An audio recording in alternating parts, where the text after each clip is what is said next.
மாவட்டத்தில் காதணிக்காக காதுகளை அறுத்து மூதாட்டி கொலை செய்யப்பட்டிருக்கிறார். காதில் அணிந்திருந்த காதணியை கழற்ற முடியாததால் காதுகளை அறுத்து எடுத்துச் சென்ற கொடூரம் நிகழ்ந்திருக்கிறது.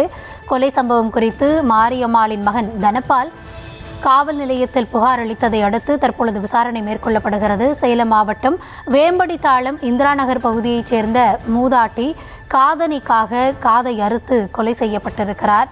இந்த சம்பவம் அந்த பகுதியில் அதிர்ச்சியை ஏற்படுத்தியிருக்கிறது. கொலை சம்பவம் குறித்து உயிரிழந்த மூதாட்டியின் மகன் தனபால் அளித்த புகாரின் பேரில் காவல்துறையினர் விசாரணையை மேற்கொண்டிருக்கிறார்கள். இதுகுறித்த விரிவான விவரங்களோடு எம்முடைய செய்தியாளர் வினோத் இணைந்திருக்கிறார். வினோத், என்ன நடந்தது? முழுமையான விவரங்களை பகிர்ந்து கொள்ளலாம்.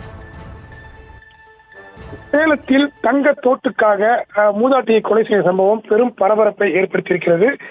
சேலம் மாநகர் வேம்படிதளம் அடுத்துள்ள இந்திரா நகர் பகுதியை சேர்ந்த தனபால் என்பவர் அந்த பகுதியில் வசித்து வருகிறார். இவருடன் அவரது தாயாரும் வசித்து வருகிறார்கள். இந்த நிலையில் நேற்று இரவு தாயார் மாரியம்மாள் வீட்டின் வாசலிலே படுத்துறங்கிக் கொண்டிருக்கிறார். இரவில் வந்த மர்ம நபர்கள் அந்த மூதாட்டி அணிந்திருந்த தங்க மூக்குத்தி மற்றும் தோடு, வெள்ளி கொலுசு ஆகியவற்றை திருடி சென்றிருக்கிறார்கள்.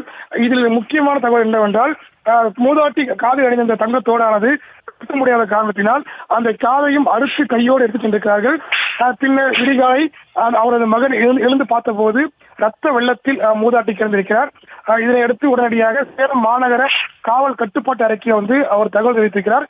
தகவலை அடுத்து அங்கு சென்ற கொண்டலாம்பட்டி போலீசார் சடலத்தை கைப்பற்றி பிரேத பரிசோதனைக்காக சேலம் அரசு மருத்துவமனைக்கு அனுப்பி வைத்திருக்கிறார்கள். இதனைத் தொடர்ந்து அந்த பகுதியில் இருக்கக்கூடிய கண்காணிப்பு கேமராக்கள் மற்றும் பல்வேறு இடங்களில் இருக்கக்கூடிய கண்காணிப்பு கேமராக்களும் போலீசாரால் கைப்பற்றப்பட்டு தீவிர விசாரணை நடைபெற்றிருக்கிறது. 3/4 பவுன் தங்க தோற்றுக்காக மூதாட்டியை கொலை செய்த சம்பவம் பெரும் பரபரப்பை ஏற்படுத்தியிருக்கிறது. விவரங்களுக்கு நன்றி வினோத்.